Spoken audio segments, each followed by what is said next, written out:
다 같이 찬송가 415장 같이 찬양드리겠습니다. 찬송가 415장입니다. 십자가 그늘 아래, 우리 같이 찬양드리겠습니다. 415장입니다.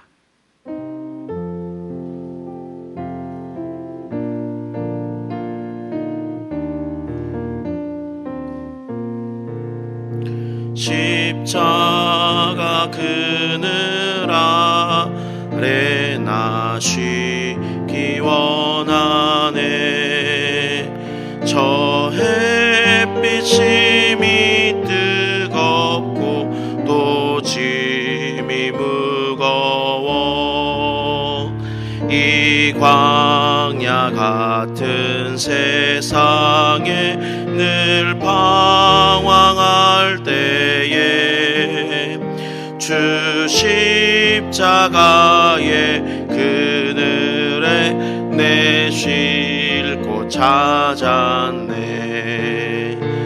내 눈을 밝히 떠서 저 십자가 볼 때 날 위해 고난 당하신 주 예수 보인다.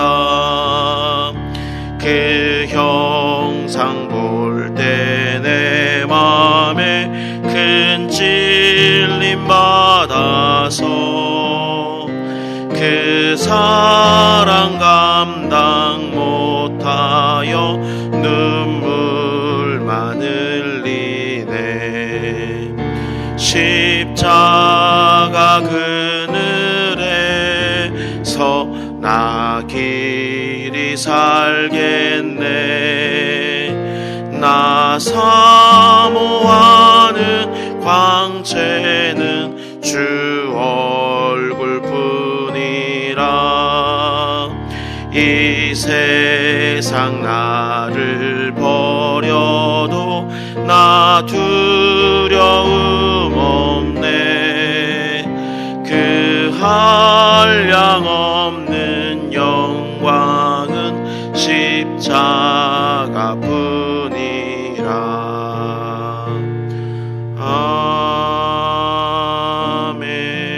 아멘. 기도하겠습니다. 은혜와 자비의 하나님, 오늘도 우리를 깨워주시고 새로운 하루를 허락해 주시니 감사합니다.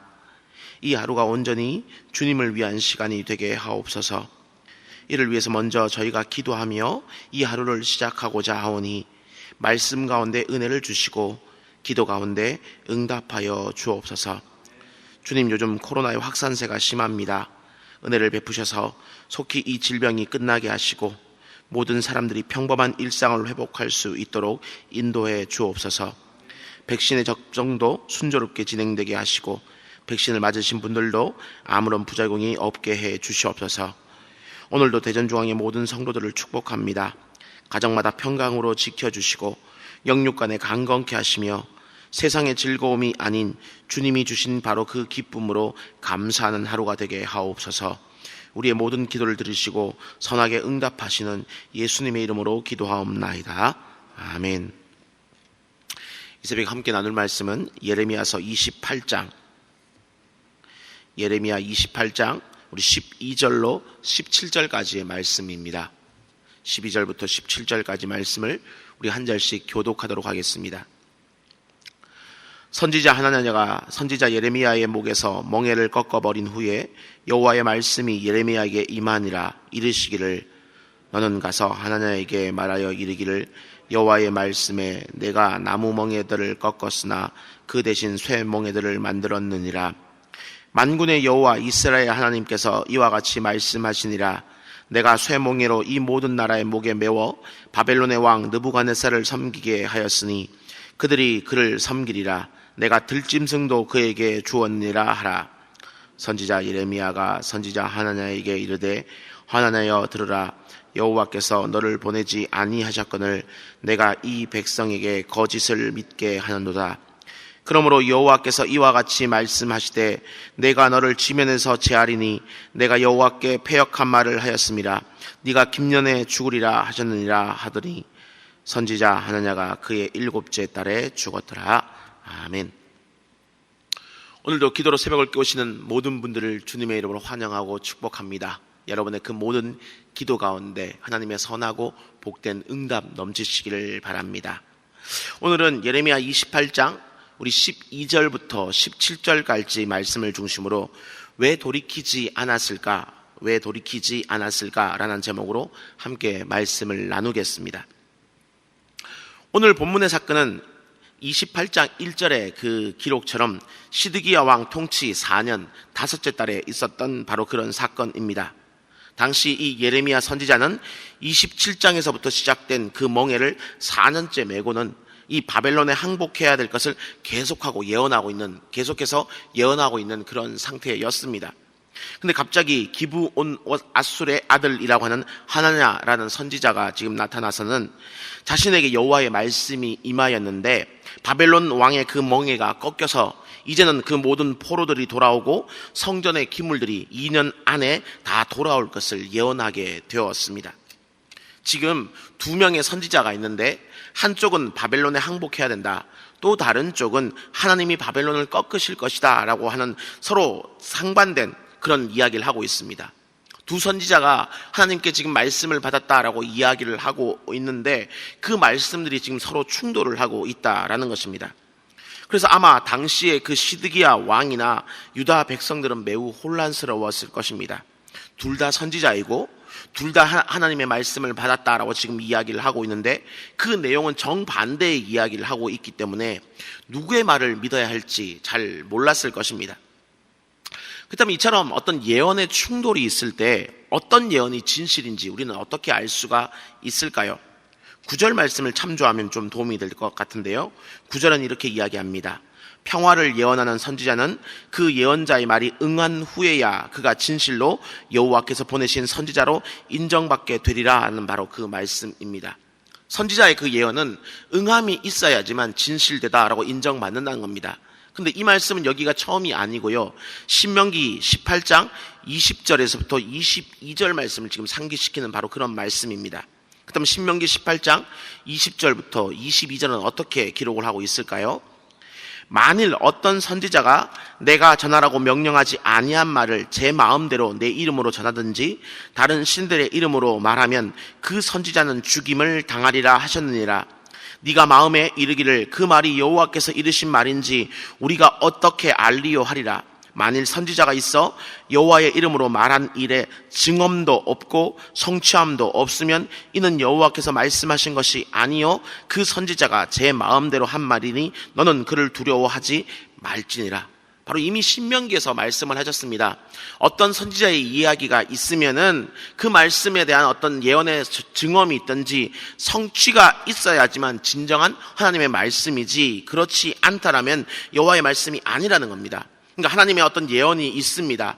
근데 이 예언이 진짜 하나님의 말씀인지 아닌지 알 수 있는 방법은 혼란스러울 때는 일단 기다려보라는 겁니다. 그 말씀대로 움직이지 말고 기다리면서 그 예언의 성취가 있는지 없는지를 보게 되면 진실인지 아닌지를 알 수 있다라는 겁니다.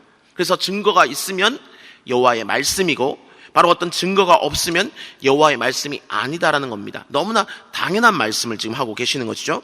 그리고 만약 이런 거짓 예언을 그래서 하는 선지자가 있으면 그는 하나님께 죽임을 당할 것이다 라고 분명히 하나님은 말씀을 하셨습니다. 그리고 이제 오늘 본문은 바로 이 말씀들이 그렇다면 어떻게 성취되고 있는가를 지금 잘 보여주고 있습니다. 예레미야와 하나냐라는 그 두 선지자가 지금 정반대의 예언을 함으로 말미암아서 지금 이 유다 왕국은 굉장히 혼란스러운 그런 상황 가운데 있었고요. 그 상황 가운데 지금 하나님의 또 다른 말씀이 예레미야에게 임했습니다. 근데 그 내용이 무엇이냐 하면은 하나냐의 이 예언이 틀렸고 하나냐가 임의대로 나무멍에를 꺾어버렸기 때문에 이제는 쇠멍에를 먹게 될 것이다 라는 바로 그런 말씀입니다.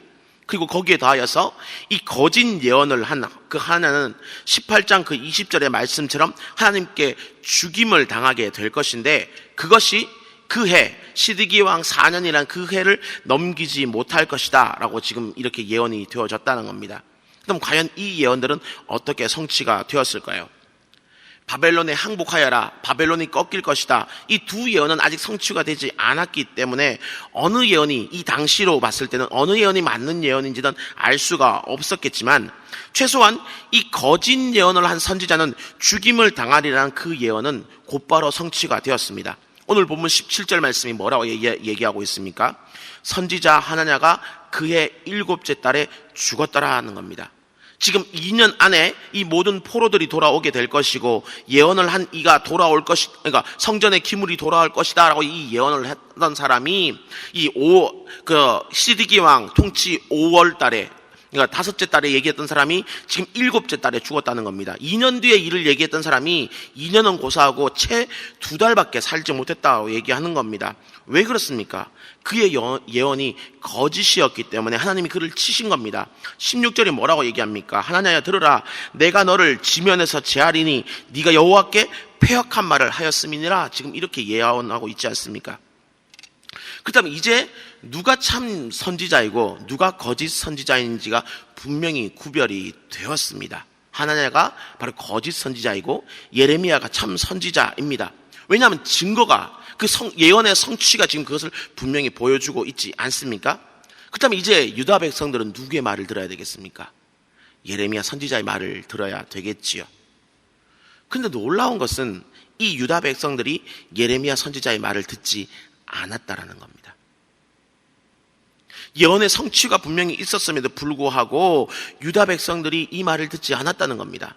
당시 유다 백성들은 모르지만 오늘의 우리는 이 모든 예언들이 어떻게 성취되는지를 다 보았지 않습니까? 시드기 왕 11년에 실제로 이 유다가 바벨론에 멸망한 것을 우리는 분명히 알고 있지 않습니까? 하나님의 죽음이 성취되었던 것처럼 유다의 멸망도 분명히 말씀대로 성취가 되었습니다. 그래서 너무나 이 말씀이 좀 궁금합니다. 지금 이 사건은요, 시드기야 왕 4년에 있었던 사건이고요, 실제 멸망은 시드기야 왕 11년에 있었던 사건이기 때문에 이 두 사건 사이에는 7년이라는 긴 시간이 존재하고 있었다라는 겁니다. 그럼에도 불구하고 그 예언의 성취들이 있었고 하는 작은 증거들을 하나님은 계속 보여주고 계심에도 불구하고 왜 이 유다 백성들은 예레미야의 이 말을 듣지 않았을까요? 신명기의 그 말씀처럼 거짓 선지자의 죽음이라는 어떤 증거와 성취가 있었음에도 불구하고 그들은 왜 참 선지자의 말을 듣지 않았을까요? 심지어 시드기야 왕 10년이 되면요, 실제로 바벨론 군대가 예루살렘을 에워싸고 포위하는 그런 상황이 됩니다. 그 상황에서 다시금 예레미야는 이야기하지요. 바벨론에 항복해야 하는 항복하는 것만이 하나님의 뜻이다. 그래야지만 우리가 온전히 살아남을 수 있다는 겁니다. 근데 그럼에도 불구하고 어떻게 됐느냐? 그 예레미야를 시위대들 감옥에 가두기까지 하게 되는 겁니다. 도대체 왜 그러는 것입니까? 우리가 보통 하나님의 말씀을 들을 때 증거를 보여주십시오, 그러면 믿겠습니다, 그렇게 이야기하던 이들이 있는데 지금 이들은 증거를 보고도 여전히 믿지 않는 그런 답답한 상황입니다. 저는 그래서 본문을 보면서 얼마나 한편으로 화가 나는지는 몰랐습니다. 결국 지금 이들은 증거와 상관없이 자신들이 믿고 싶은 대로 믿겠다라는 그런 태도 아니겠습니까? 거짓된 위로와 거짓된 그 소망에 지금 기대어서 자신들의 잘못을 돌이켜 회개할 생각은 전혀 하지 않고 하나님의 그 뜻보다 내 뜻을 더 앞세우겠다는 것이 지금 이 유다 백성들의 그 자세라는 그 말입니다. 그래서 그들은 이 참 선지자의 말을 듣지 않았던 것입니다. 근데 오늘 이 유다 백성들의 모습을 묵상하면서 오늘 우리의 모습은 어떠한가를 한번 좀 돌아보게 됩니다. 오늘날도 혼란스러운 어떤 상황이다 보니까 여기저기에서 다양한 목소리들이 들려오고 있습니다. 어느 것이 정말 주님의 뜻인지 잘 모르겠습니다. 때로는 목회자들의 어떤 설교도 서로 다른 이야기를 할 때도 있습니다. 그렇다면 이와 같은 때 우리는 과연 어떻게 해야 되겠습니까? 가장 먼저는 신명기의 말씀처럼 어떤 증언이나 성취함이 있을 때까지 잠잠히 기다리는 것도 좋은 자세일 것 같습니다. 하나님의 말씀은 분명한 진리이기 때문에 그 말씀대로의 성취가 분명히 있을 것입니다.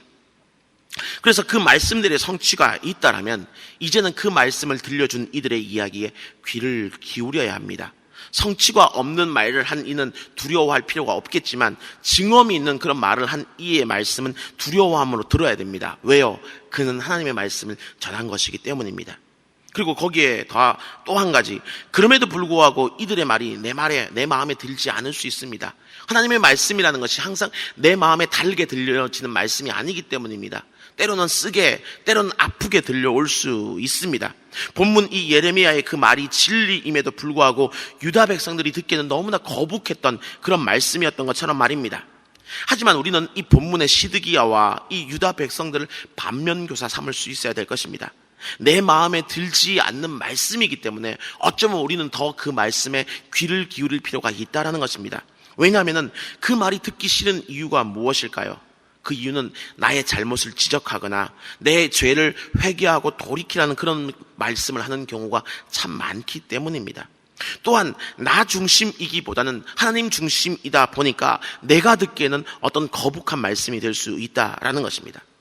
하지만 우리가 구원받은 백성이 되었다라는 것은 이제는 더 이상 나를 위해서 사는 것이 아니라 하나님을 위해서 사는 것이 바로 구원받았다는 백성들의 증거입니다. 그러므로 여전히 내 안에서 내가 크게 중심을 자리 잡는 것이 아니라 하나님의 말씀을, 하나님을 더 크게 자리 잡게 되면 주님의 말씀이 온전히 우리 귀에 들릴 수 있습니다. 그러므로 우리는 더욱더 어쩌면 내가 듣기 거북한 그런 말씀들에 귀를 기울일 필요가 있을 것입니다. 내 잘못을 돌이키고 회개하라는 그 이야기를 우리는 사랑할 수 있어야 합니다. 그런 이야기 가운데 바로 하나님께서 나를 더욱더 성화시키시고 더욱더 예수님을 닮게 하겠다는 그 주님의 뜻이 담겨져 있을 가능성이 더 크기 때문입니다.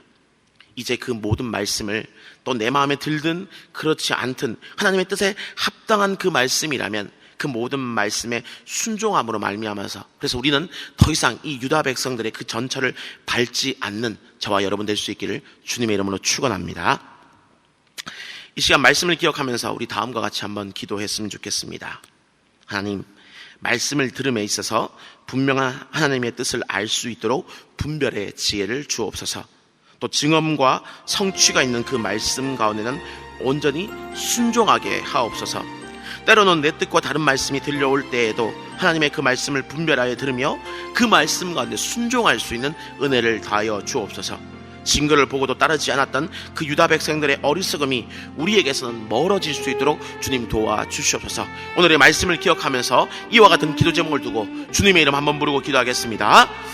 주여, 은혜를 주고 자비로우신 주님 감사합니다. 아버지, 이 새벽도 저희를 깨워주시고 주님의 말씀 앞에 저희를 아버지 세워주심을 너무나 감사드립니다. 오늘의 말씀을 통하여서 정말 주님의 그 뜻과 주님의 그 마음들을 우리가 더욱더 한 번 더 돌아볼 수 있도록 주여 도와주시길 간절히 소망합니다. 무엇보다 먼저 주님 앞에 구하는 것은 주님의 그 뜻이 아버지 하나님의 그 말씀이 온전히 우리 가운데 아버지 들려질 수 있도록 주의 말씀을 들을 때 분별할 수 있는 지혜를 다하여 주셔서 세상이 혼란스럽다 보니까 여러 가지 말씀들이 아버지 들려올 때가 참 많이 있습니다. 그때 아버지 무엇이 정말 주님의 뜻에 합당한 말씀인지 우리가 아버지 분별하여 들을 수 있는 바로 그 지혜를 허락하여 주시옵소서. 그리고 또 어떤 증언과 성취가 있는 말씀이 우리 가운데 있다면 그 말씀 가운데 온전히 순종할 수 있도록 주님 도와주시옵소서. 때로는 내 뜻과 다른 아버지 그런 어떤 증언과 성취의 말씀이 있다 하여도 내 뜻을 아버지 고수하고 고집하는 그런 모습 가운데 우리가 있지 말게 하시고 아버지 그 증언과 성취가 있는 그 말씀 주님의 그 뜻이 더욱더 온전한 주님의 아버지여 사랑의 말씀임을 우리가 잊지 말게 하시고 그 말씀 가운데 온전히 분별하여 들으며 온전히 순종하고자 하는 우리가 될 수 있도록 주님 도와주시길 간절히 소망합니다. 정말 그래서 이 어려운 시대 가운데 정말 오늘 본문의 이 유다 백성들처럼 증거를 보고도 따르지 않는 그 어리석음이 우리들의 어리석음이 되지 말게 하여 주시옵시고 아버지 주님께서 보여주시고 때로는 들려주시는 그 말씀 가운데 기꺼운 마음으로 따라가며 순종할 수 있는 우리가 될 수 있도록 주님 은혜 베풀어 주시기를 간절히 소망합니다. 주여 우리를 도와주시옵소서. 오늘도 주님의 뜻을 우리 가운데 온전히 보여주시옵소서. 주님 도와주시옵소서. 주님 함께해 주시옵소서. 이 시간 우리 화요일 기도 제목을 두고 다시 한번 기도하도록 하겠습니다. 매주 화요일은 특별히 교회의 모든 양육 및 훈련 사역을 위해서 기도하는 날입니다. 그러므로 이 시간 기도하실 때 주의 우리 교회가 주님께서 맡겨주신 그 모든 영혼을 잘 양육하고 세우는 교회가 되게 하소서. 양육과 훈련을 이끄시는 모든 사역자들을 성령으로 충만케 하옵소서.